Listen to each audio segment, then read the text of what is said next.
ବଅରପାଳ traffic ଛକରେ ପରିବହନ ପକ୍ଷରୁ ହେଲମେଟ୍ ଚେକିଂ।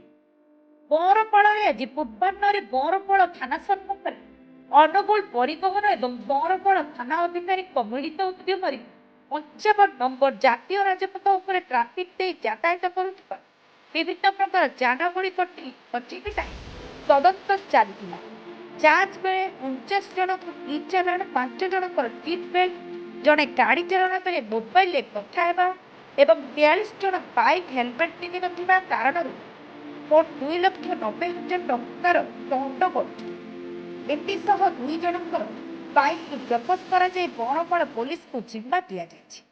ଏହି ଚଢ଼ାଉରେ ଅନୁଗୁଳ ପରିବହନ ବିଭାଗ ଟ୍ରାଫିକ୍ ଇନ୍ସପେକ୍ଟର ସୁମନ୍ତ କୁମାର ସେଠୀ, ଥାନା ଅଧିକାରୀ ଦୁଷ୍ମନ୍ତ କୁମାର ସିଂ, ଏଏସ୍ଆଇ ଜୟକୁମାର ସୟ ଏବଂ ଲକ୍ଷ୍ମଣ ମାଝୀ ପ୍ରମୁଖ ସାମିଲ ଥିଲେ। ଅନୁଗୁଳ ମଦନ ନାୟକଙ୍କ ରିପୋର୍ଟ ଓଡ଼ିଆ ଭାଷା।